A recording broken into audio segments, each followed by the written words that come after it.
Eye-opener. Though it is demonized, American socialism does exist. But who does it benefit and who does it harm?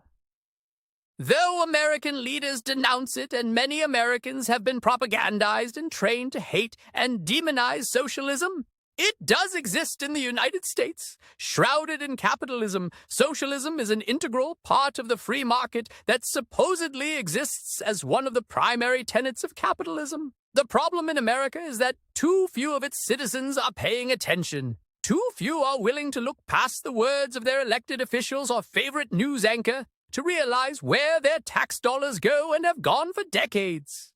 If they were paying attention, they would have long ago discovered that a large portion of their hard-earned tax dollars have gone into murdering people of other nations. While this would be fine if a majority of Americans condone the slaughter of millions, but I suspect that this is not the case. When an American Secretary of State like Madeleine Albright can go on national television and proclaim that the deaths of 500,000 Iraqi children is justifiable and no further examination is made, something feels amiss. Something just does not add up. Do you believe that Americans have been made safer due to the deaths of 500,000 Iraqi children? To hear Madeleine utter these words herself, click the link below. And before you answer the question I posed, just remember that this interview with Albright occurred well before the Twin Towers were brought down on 9/11. As far as how this relates to American socialism, we must look at who benefits from the weapons of mass destruction that America uses all around the world. When you hear that this new warplane or missile cost $1 billion to develop, or that deployment of troops cost this many millions per day, you have to wonder where all of that money comes from and where it goes. As far as where it comes from, that would be your pocket, or more accurately, your hard labor. That's because 50% of the taxes you pay today go towards the defense budget. That means that for every dollar in taxes that you pay, half of that goes towards our military. This year, I think it amounted to almost $800 billion in defense spending. $800 billion is closer to $1 trillion than to $500 million. Someone or something is getting a portion of $800 billion in tax dollars to destroy other people's lives. The socialism aspect comes in the fact that we, the American people, collectively pay for some defense contractor to develop weapons of mass destruction. That's socialism.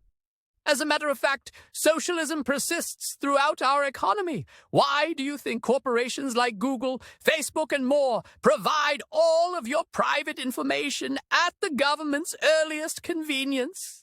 I don't know if you heard Mark Zuckerberg's testimony to Congress, but he admitted to doing the government's bidding by censoring information about COVID and demoting information about Hunter Biden's corruption.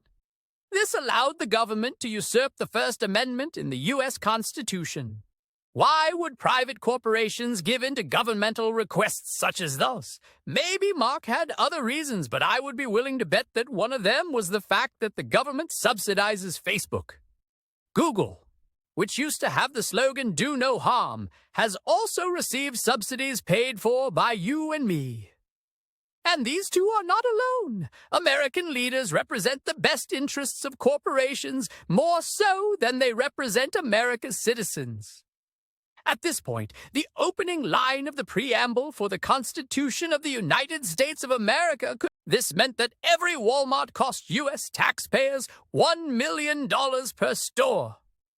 What else would you expect from a company that also took out insurance policies against the lives of its sickest employees until they got caught?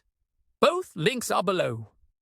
So it's not just billionaires like Warren Buffett who benefit from socialism in the form of a collective pool of taxes from which they avoid paying their fair share. It's corporations as well. These individuals and entities benefit from the services that the government used to provide without having to pitch in themselves.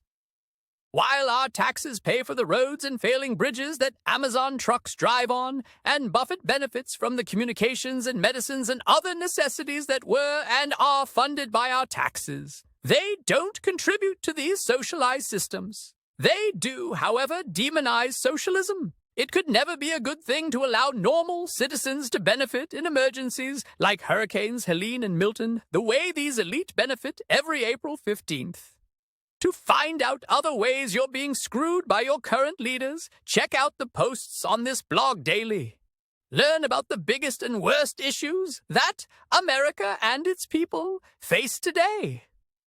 You can also check in to also learn about those issues that America and its people will face in the near and distant future.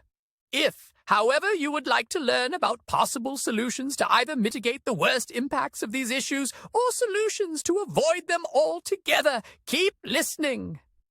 The problems we face are not as complicated as so many leaders and news reports claim. They are man-made and are only claimed as complicated, so those who are responsible can maintain control. For example, there is a persistent argument that moving government is like turning a cruise ship around. It is supposedly a long process that can only be achieved incrementally. While this may be true for laws and policies that benefit the majority of Americans, it does not seem to be so for that smallest of American minorities. When one examines the policies and laws that benefit that minority known as the elite or the rich, the speed at which those laws are passed is exponentially faster.